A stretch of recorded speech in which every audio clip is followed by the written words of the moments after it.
নমস্কার। এখন আপনারা দেখবেন জ্যোতির রান্নাঘর। আজ আমি আমার রান্নাঘরে রেস্টুরেন্টের মতোই কিছু একটা ঘরে বানাতে চলেছি। দেখুন, যা আমরা অনেক সময় বাইরে থেকে কিনে খাই, কিন্তু হাইজিন মেনটেন করার জন্য খুব অল্প সময় এবং অল্প উপকরণে চটজলদি একটি খাবার আমি বানাবো। তার জন্য দেখুন, এখানে আমি সোয়াবিনটা আগের থেকে গরম জলে ভালো করে সেদ্ধ করে ধুয়ে পরিষ্কার করে নিয়েছি। একদম নিয়েছি কুচনো পেঁয়াজ, দুটো কাঁচা লঙ্কা, রসুন আর একটা গোটা ডিম। এই সোয়াবিন আপনারা যদি একটু সেদ্ধ করে জলটা ফেলে দেন, তাহলে পরে এটা খাওয়ার জন্য ভীষণ উপকারী হয়ে যায় এবং এটা ভীষণ সফটনেসও বজায় থাকে। আর এর জন্য আমার লাগবে এবার একটা মিক্সার গ্রাইন্ডার। এবার আমি এই সমস্ত সোয়াবিনগুলো পুরো মিহি পেস্ট করব না, মিহি পেস্ট ছাড়া এটা একটু বড় বড় ধরনের থাকবে। একবার ঘুরিয়ে আপনাদেরকে দেখাবো। দেখুন, সোয়াবিনটা ঠিক এই রকম ধরনের হবে, এই যে এই রকম থাকবে। এইবারে আমি সমস্ত সোয়াবিনটা এই বাটির মধ্যে বের করে নিয়ে আপনাদেরকে দেখাবো।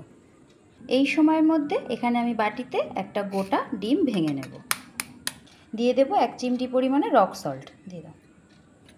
ভালোভাবে ডিমটা ফেটিয়ে নিয়ে এবার আমি গ্যাসে কড়াইটা বসিয়ে দেব। দেখুন, এখানে কড়াইতে আমি একটু সামান্য পরিমাণে সাদা তেল দিয়ে দিয়েছি। এবার এতে দিয়ে দেব কুচনো রসুনটা।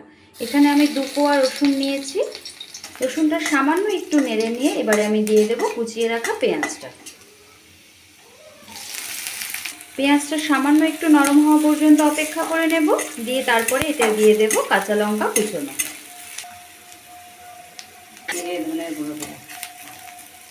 1 চামচ পরিমাণে দেখুন জিরের গুঁড়ো, 1/2 চামচেরও কম পরিমাণে দিয়ে দেব গুঁড়ো হলুদ, দিয়ে দেব কাশ্মীরি লাল লঙ্কার গুঁড়ো 1/2 চামচ পরিমাণে। এটা একদমই সম্পূর্ণ অপশনাল, আপনারা চাইলে এটা স্কিপও করে যেতে পারেন আর নাও দিতে পারেন। দিয়ে দেব স্বাদ অনুসারে নুন। সকলের নুনের স্বাদ সমান হয় না, আপনারা আপনাদের স্বাদ অনুসারে নুনটা ব্যবহার করবেন।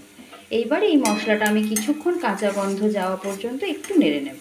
দিয়ে দেব আগের থেকে সেদ্ধ করে মেল্ট করে রাখা সয়াবিনটা। দেখুন, এই সয়াবিনটা মশলার সাথে মেশানো ঠিক 5 মিনিট সময় মতো এটা আমি কষিয়ে নেব। ফিরে আসবো ঠিক 5 মিনিট পরে। দেখুন, এটা সম্পূর্ণ মশলাটা রেডি হয়ে গেছে। এই সময় আমি এতে সামান্য পরিমাণে একটু চিনির ব্যবহার করব, 1/2 চামচেরও কম পরিমাণে চিনি। এটা সম্পূর্ণ আপনারা চাইলে দিতেও পারেন বা নাও দিতে পারেন।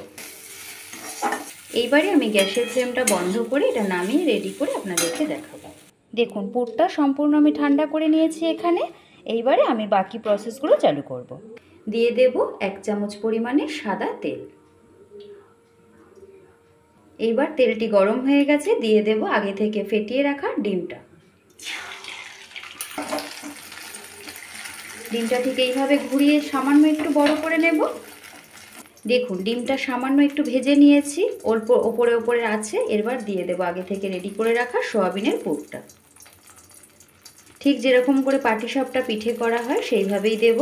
এটি বাচ্চারা খেতে ভীষণ পছন্দ করবে। বাচ্চারা আজকাল ভীষণ বায়না করে থাকে, সব কিছু খেতে চায় না, সোয়াবিন খেতে চায় না। তো সেই সময় আপনারা যদি এটা করে দিতে পারেন তো ভীষণ আনন্দ সহকারে খাবে। তখন আপনারা এতে ঝালটা একটু কম দিয়ে দেবেন, কেননা বাচ্চারা অতটা ঝাল খেতে চায় না। দেখুন, এটা রেডি হয়ে গেছে।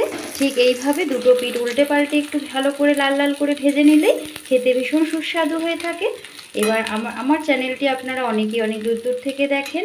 আশা করব একটু লাইক, কমেন্ট অ্যান্ড সাবস্ক্রাইব করে আমার পাশে থাকবেন এবং আমাকে একটু এগিয়ে যেতে সাহায্য করবেন।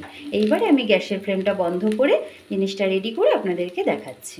দেখুন, ঠিক এইভাবে পিস পিস করে একটু কেটে দিতে হবে, তাহলে এটা খেতে ভীষণ সুস্বাদু হয়। দেখুন, রেডি হয়ে গেল সয়াবিনের আর এগ রোল। এটা বাচ্চারা খেতে ভীষণ ভালোবাসবে এবং খুব চটজলদি হয়ে যায়। আপনাদের হয়তো দেখে ভিডিওটি ভীষণ ভালো লেগেছে। আশা করব আপনাদের সকলের তরফ থেকে একটা লাইক, কমেন্ট অ্যান্ড সাবস্ক্রাইব পেতে। আপনারা সকলেই ভালো থাকবেন, আমার পাশে থাকবেন। আপনাদের সকলকে অসংখ্য ধন্যবাদ।